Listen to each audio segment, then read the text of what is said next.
Alrighty, hello and welcome back. This is something I talked about in a couple episodes ago. I'm gonna show you all how I set up my season to start. First things first, we're gonna go here.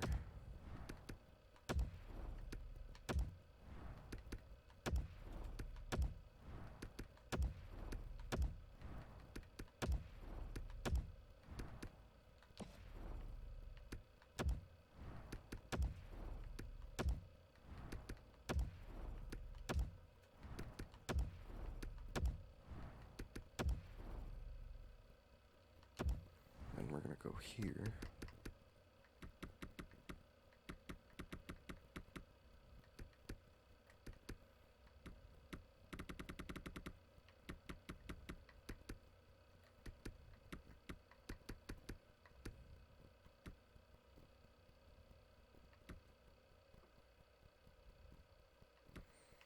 I feel like I should put all that in the coach budget for some reason.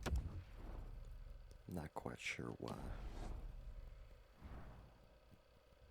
I got a feeling I'll have a couple coaches coming up for new contracts.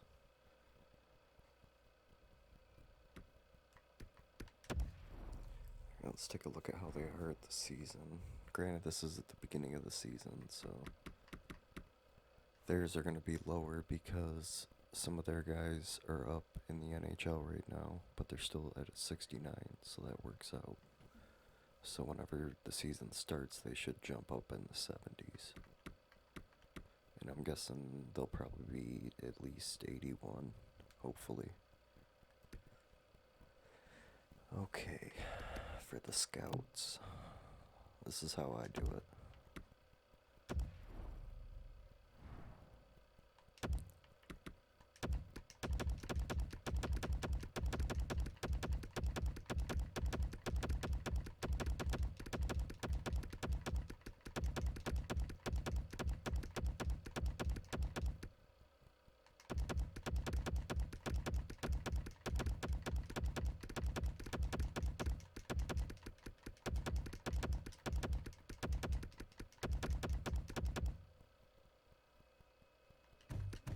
That's too long. Whoops.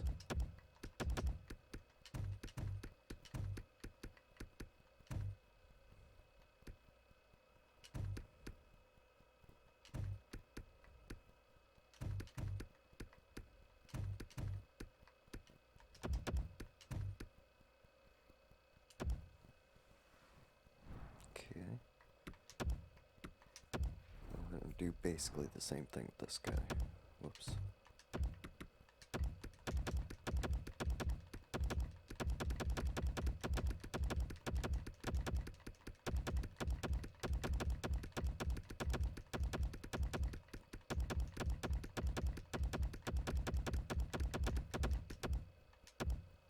That way, hopefully, between the two of them scouting all those guys for skills, hopefully, all those guys' skills will be maxed out.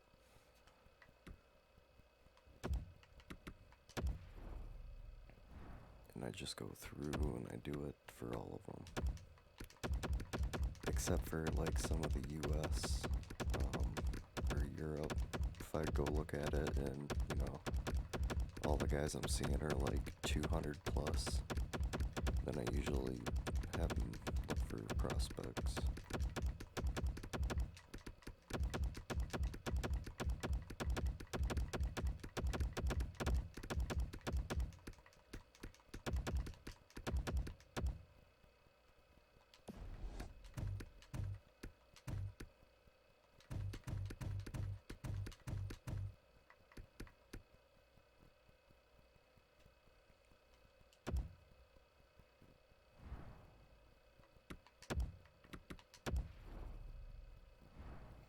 I don't have any scouts in the NHL or the AHL.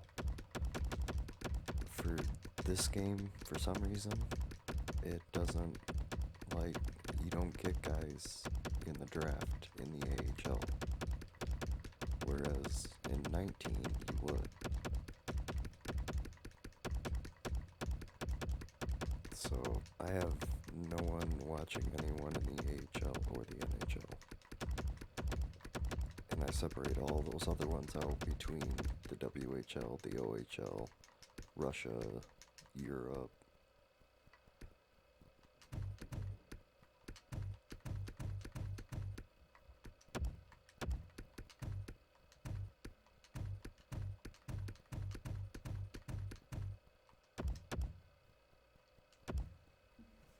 Let's do that. I like to do goalie still, you know, just in case you find that one diamond in the rough.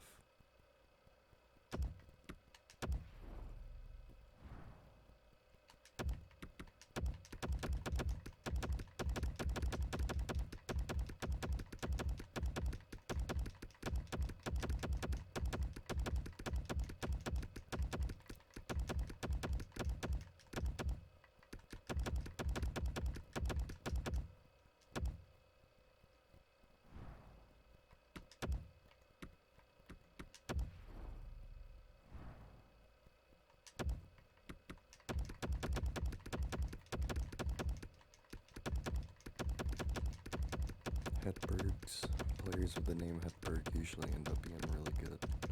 For some reason, I don't know. I've had a lot of Hedbergs on my teams.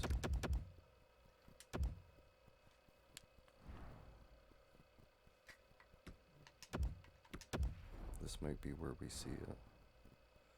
Yeah, see like this. I'll have them look for prospects for a few weeks. I could actually probably have them go a bit longer than that because, I mean, like anyone really needs to get looked at. There's usually some good players in the Dell.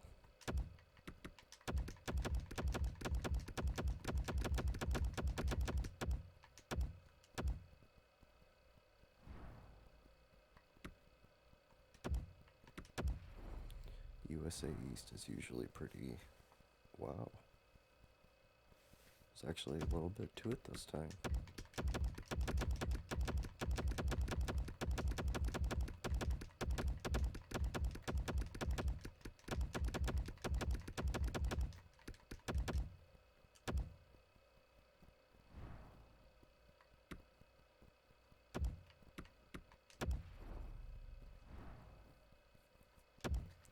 Central is always hot. Central and East are usually where you get the best guys.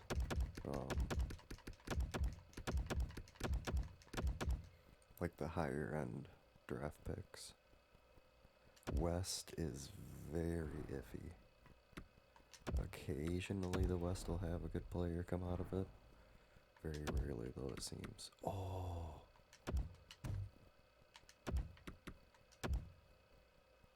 I need to mark that guy. That guy's probably...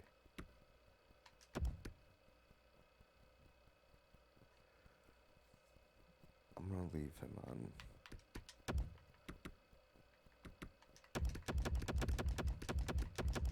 I want to get that potential looked at. That high up in the draft, that might be a franchise goalie. Oh, I am so ready for this one.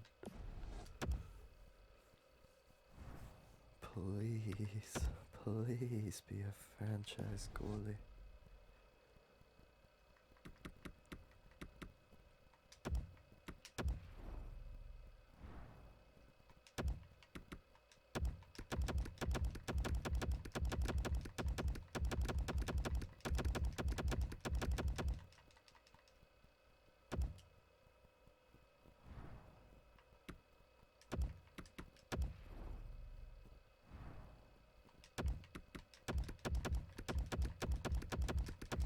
Q usually has some pretty decent dudes like this. You'll see a lot of guys that are like first to second round in the queue. Then it kind of... I mean, this one looks a little steady, actually. All the way into the third round. Partway into the fourth. There's always a lot of players in the queue, though. Not as many as the WHL. WHL seems to be more on the lower end, actually.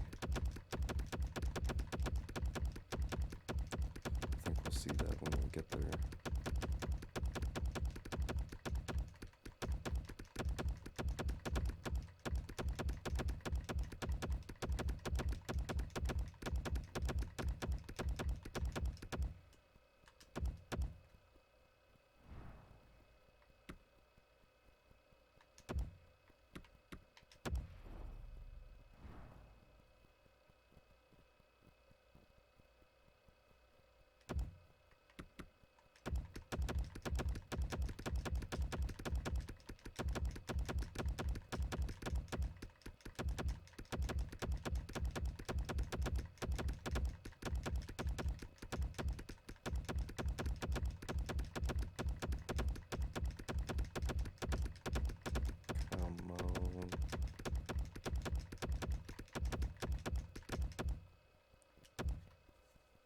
Come on. We'll call that far enough.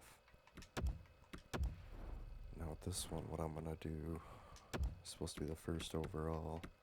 I'm gonna dump a potential on him and skills the rest. I want to know if it's gonna be a franchise guy. And with this goalie being possibly a top 10 pick, if I don't get a pick before he comes up, I'm gonna have to trade for that too.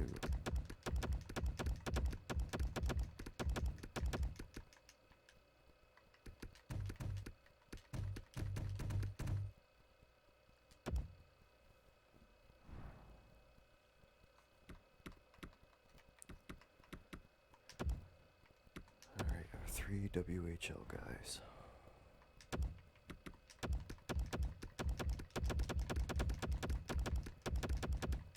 It's pretty steady, and then boom, it just starts kind of dropping off. Not as terribly as it usually does, but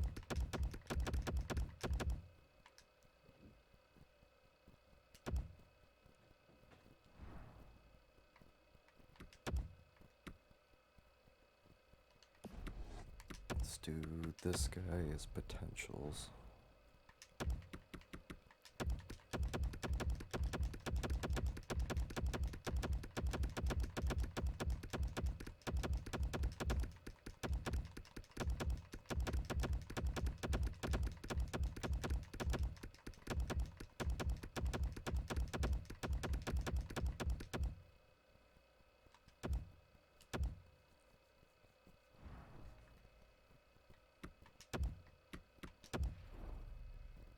We'll dump this guy on skills as well. Actually,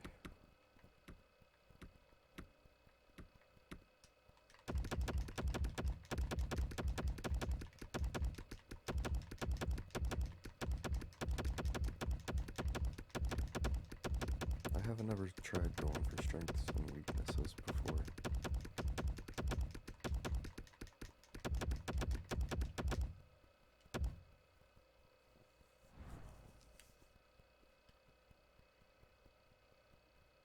Alright. Everybody's got something? Yep.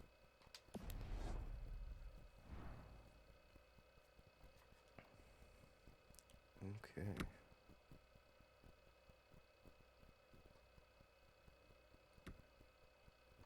Now this is where I go in and I check and make sure.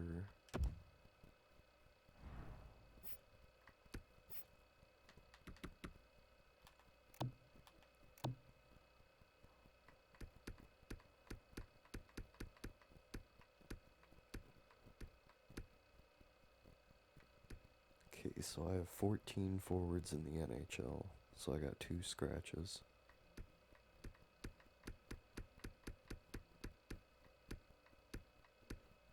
I also have a full roster plus 2 scratches. Okay.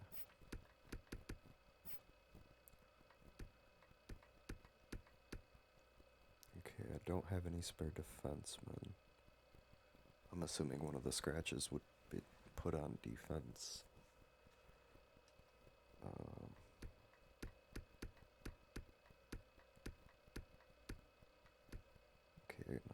9 defensemen here.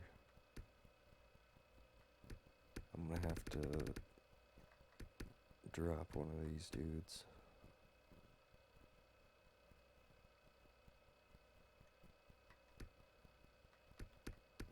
Probably drop Pronger.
Hmm.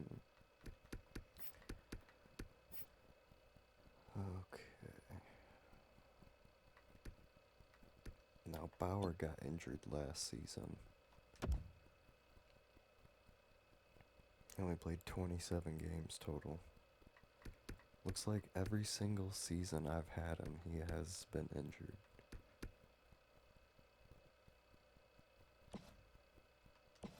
Now, if you look at Tynan here, he ended up playing 50 games last season, won 35 of them, only lost 13, and won out of regulation with a .909. That is pretty good for an 80 overall backup goalie. I'm kind of surprised he's still an 80 overall after playing a season like that. But, you know, good. He jumped up to a 75. Probably 2 more seasons he'll be NHL ready. I'm guessing by the end of this one he'll be like a 78, 79. If I'm lucky. Something like that.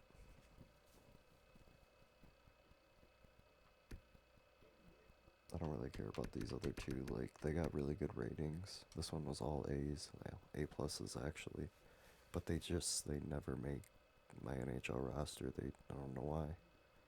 They just never. Part of it, I think part of it's because I never bring them up, because I have 2 stat goalies already all the time. So, you know. But okay, that is everything. That is how I prepare for the season.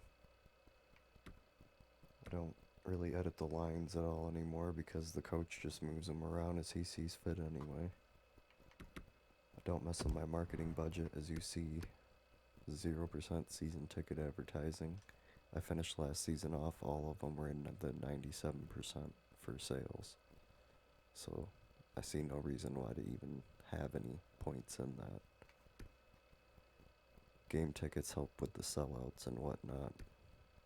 Merchandise is pretty important as well.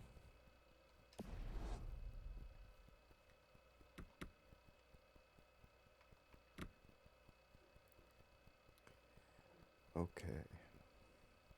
Well, we are going to go ahead and end off here, and we'll pick back up in the next episode starting the season. So until then, see you later, and thanks for watching.